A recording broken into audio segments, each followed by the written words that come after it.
اس مہینے کے اندر ہر مسلمان کے ذمے یہ ضروری ہے کہ وہ اپنا جائزہ لے کر یہ دیکھے کہ آیا اس کے ذمے حج فرض ہے یا نہیں۔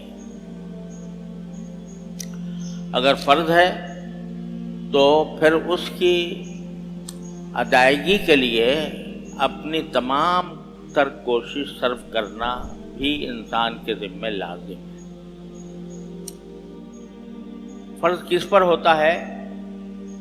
وہ اللہ جل جلالہ نے اس آیت کریمہ میں بیان فرمایا جو میں نے ابھی آپ کے سامنے پڑھی ہے، وَلِلَّهِ عَلَى النَّاسِ حِجُّ الْبَيْتِ مَنِ اسْتَطَاعَ إِلَيْهِ سَبِيلًا، کہ اللہ کے لیے تمام لوگوں پر بیت اللہ کا حج کرنا فرض ہے۔ کس پر فرض ہے؟ من استطاع الیہ سبیلا۔ ایک مختصر بات یہ فرما دی کہ جو بیت اللہ تک جانے کی استطاعت رکھتا ہو، یعنی ایک طرف وہ اتنا صحت مند ہو کہ وہ سفر کر سکتا ہو، اور دوسری طرف اس کے پاس اتنے مالی وسائل ہوں کہ وہ سفر کا خرچ بھی برداشت کر سکتا ہو، سفر کے اندر جو کھانے پینے کی ضروریات ہوتی ہیں وہ بھی پوری کر سکتا ہو، اور وہاں قیام کے دوران جو اخراجات ہوتے ہیں وہ اخراجات بھی برداشت کر سکتا ہو،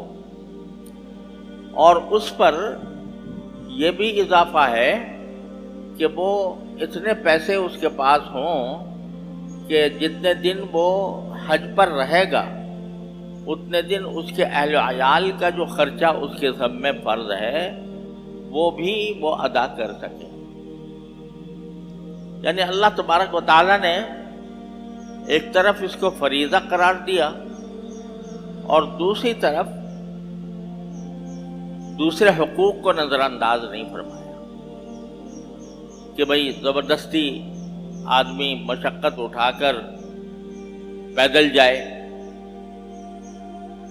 اور اس طرح پیدل جائے کہ تھکن کے بارے میں برا حال ہو جائے۔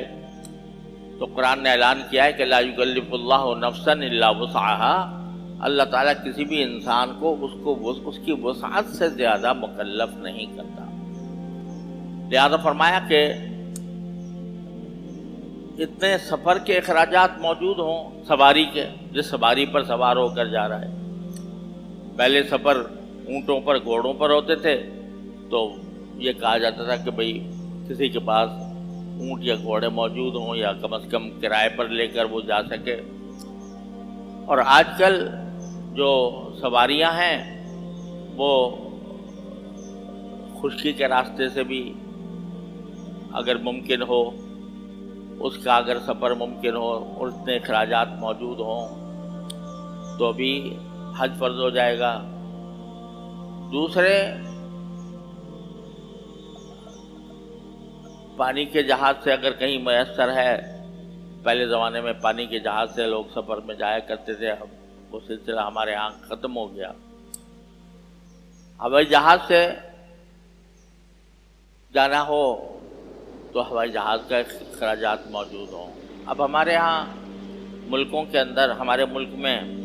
ایک خاص مقدار ہر سال مقرر کر دی جاتی ہے کہ بھئی اتنا خرچ ہوگا حج کے اوپر،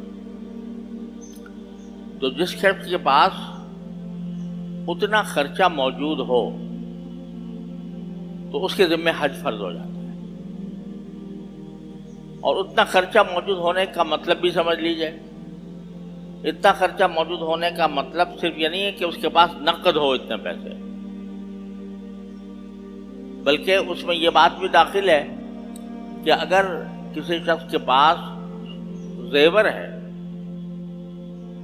اگرچہ نقد روپیہ اتنا نہیں ہے، اب آج کل تو حج کی جو نئی فیس آئی ہے وہ تو شاید 9 لاکھ کے قریب ہے، تقریباً 9.5 لاکھ، تو یہ ضروری نہیں ہے کہ 9 لاکھ 9.5 لاکھ اس کے پاس نقد موجود ہوں۔ اگر اس کے پاس فرض کرو کہ زیور اتنا ہے، کیونکہ سونے کی بھی تو قیمت بہت بڑھ گئی ہے، تو اس واسطے اگر اتنا سونا ہے، اتنا زیور ہے کسی کی اپنی ملکیت میں کہ وہ اس کو بیچ کر حج کر سکتا ہے، تو حج اس کے ذمہ فرض ہو جاتا ہے۔ یا اگر کوئی تجارت کرتا ہے اور اس کی مال تجارت اس کا اتنا ہے کہ اگر اس مال تجارت کو فروخت کر کے وہ حج کر سکتا ہو، اس کے ذمہ بھی حج فرض ہے۔ لہذا بعض لوگ یہ سمجھتے ہیں کہ بھئی جو زیور ہمارے صندوقچی میں رکھا ہے وہ تو اپنی جگہ رکھا ہے، اس کو تو چھیڑنا بھی نہیں ہے، اور اصل اگر نقد پیسے ہوں گے 9 لاکھ روپے تب جا کے حج فرض ہوگا، یہ بات درست نہیں ہے۔ نقد ہو، زیور ہو یا تجارت کا سامان ہو اتنا، تو اس کے ذمہ حج فرض ہو جاتا ہے۔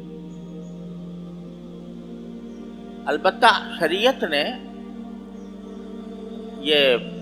مالوں کی ملکیت کے سلسلے میں اس بات کا لحاظ رکھا ہے کہ جس کی اپنی ملکیت میں ہوگا اس کے ذمہ فرض ہوگا۔